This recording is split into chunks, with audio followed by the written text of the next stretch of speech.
Hey guys, what's going on? It is Ash here, coming at you today in Clash Royale with a bonus video. Hopefully we'll be putting 2 videos out today, so I hope you enjoy them. In today's video, we're going to review the Jason deck in the current meta. It's definitely very strong still, and we'll be discussing the strategy keys, kind of revisiting some tips from this classic deck that Jason, the very first big live tournament in Helsinki, Finland, the champion Jason, used during that tournament. Now, Jason unfortunately has retired from the game. Now, hopefully, it's a temporary hiatus. He was a co-leader over here in Elite Gaming. We really love the guy. Great guy. He's been on the channel multiple times. I think 2 or 3 times he's been on my channel, and if you want to listen to those episodes, go ahead and do so. He's a great guest and has a lot of knowledge about the game, of course, using this deck specifically. So what we're going to do in today's video is go over these replays by Mark here, who's actually using the deck now with a lot of success. In fact, as a level 11, he got to 4,300 trophies last season, which isn't bad at all.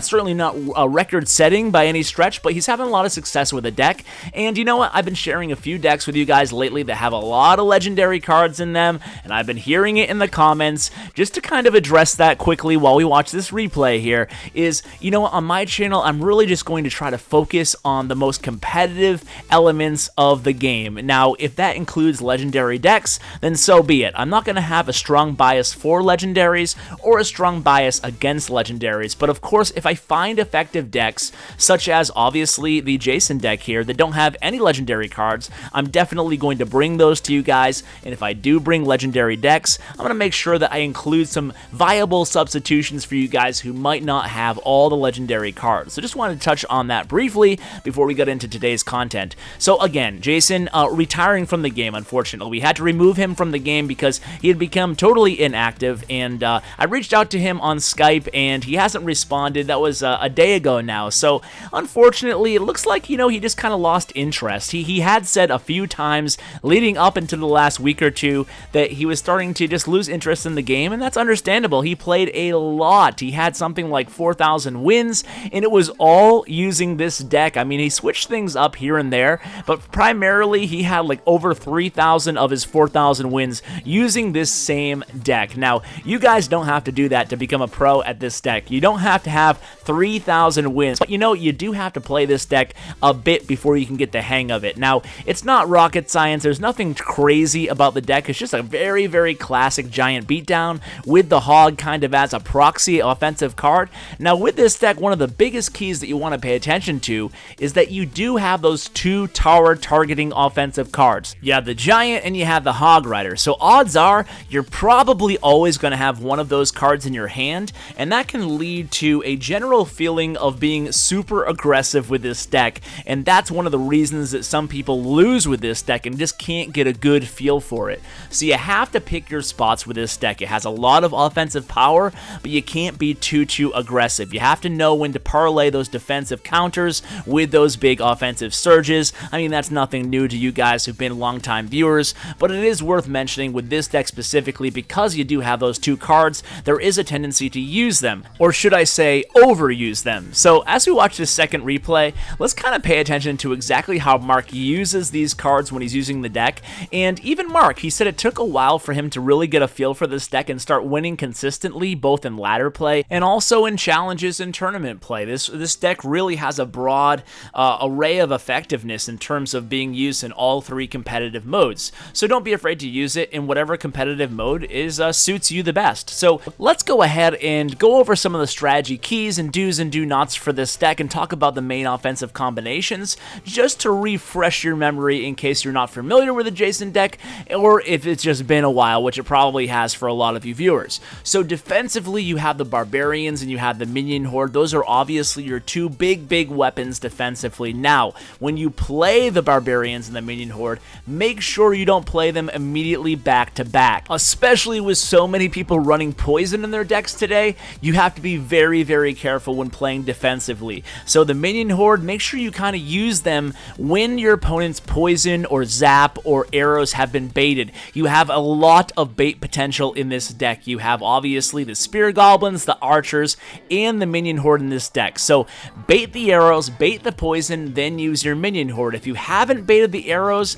go ahead and use your Barbarians. Now, what about your offensive pushes? How do you play the Hog and the Giant together effectively? Well, the answer really depends on what the opponent's playing. So if your opponent is playing a beatdown deck, or a P.E.K.K.A deck, or a bowler deck, any of these really strong tanky decks that rely heavily on elixir pumps, you want to go ahead and use your Hog Rider in the opposite lane as soon as they drop their tank. What that's going to do is disrupt their push and cause them to have to defend in the opposite lane, and then that will give you an easier time defending in their quote-unquote big push lane. So what you can do is you can go with a Hog Rider in the opposite lane and just make sure you're still sitting on your Barbarians or your Minion Horde to defend in the other lane. Now, some of you might recall that when Jason played this deck, he actually used his Hog Rider in combination with the Minion Horde oftentimes to push really hard in one lane. But nowadays, you're not really going to be able to get away with that. I would not advise you to do that. However, you can see what Mark's doing right now is using his Giant defensively. That's one thing about this deck that I don't see people doing enough when they're just picking it up for the first time. I mean, you have the Giant and you have the Hog Rider, so you're going to have to use them defensively sometimes. At least a good player in a pinch will definitely not be afraid to use these cards defensively. Now, particularly, think about the bowler card. The bowler is in a lot of decks nowadays. So what you can do is, if you're going against a bowler using the Jason deck, you can reverse the bowler's direction using a Hog Rider. So that's actually a really smart move. So if there's a bowler coming in your lane, say behind a Giant, a typical bowler Giant push coming at you, what you can do is drop a Hog Rider and change the direction of the bowler so that the bowler is facing the opposite direction, and then you can place either Barbarians or Archer or whatever you have handy to actually take down that bowler while he's facing the other direction. In the meantime, the bowler is actually going to be pushing your Hog Rider into the enemy tower, and that's actually a pretty good scenario for you. So that would be a good way to counter a bowler deck. Obviously, half these cards didn't even exist when Jason actually played this deck, so you do have to change up your style a little bit.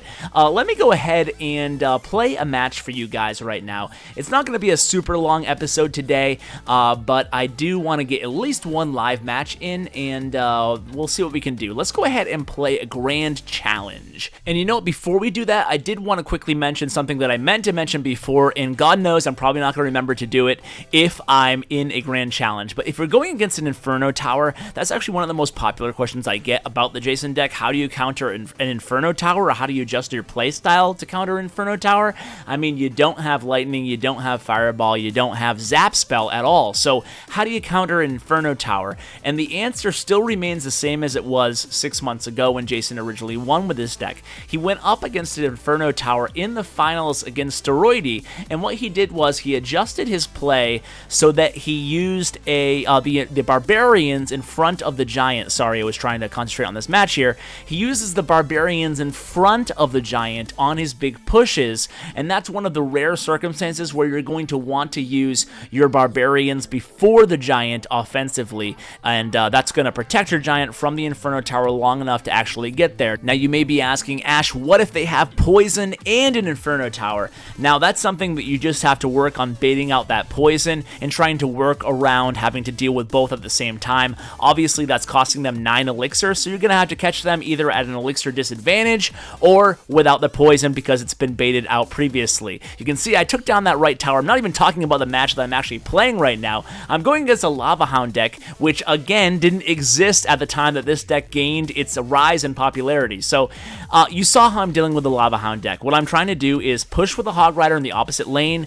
I have the elixir advantage right now. I have the pump on the board, and you can see the Lava Hound coming at me in the left lane. I'm not going to panic. I'm going to place the archers over here, and what I'm trying to do is place the archers. I'm going to place the Spear Goblins. I'm trying to bait out the poison spells so I can play the Minion Horde on the Mega Minion and the Lava Hound up top. So I'm waiting for the poison here. Okay, there's the poison. So I played the Giant ahead of time just because I was on full elixir and I knew I could have the Minion Horde. But what I'm doing is that's a perfect example of how you're trying to bait out the poison with this deck. You have to bait out the poison. You cannot play your Minion Horde so early on or you're going to lose. No matter if they're playing a Lava Hound or if they're playing another deck with a big tanky unit, you have to bait out the poison or the zap or whatever they have before you play the Minion Horde. That's very, very important, and it's a common mistake with this deck. You have archers, you have Spirit Goblins. Always be aware of your cycle, when the Minion Horde is going to come up, when the Barbarians are going to come up, and make sure you use your archers and your spear goblins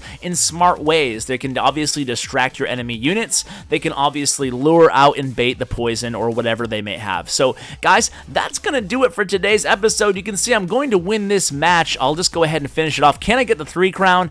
I am skeptical at this point. There's only 15 seconds left, but we'll see what we can do here. Let's just play, you know what, forget it. I'm just going to defend instead. 2 crowns is good enough for me. We'll have to do a longer episode using the Jason deck if you guys want to. Just let me know in the comments below.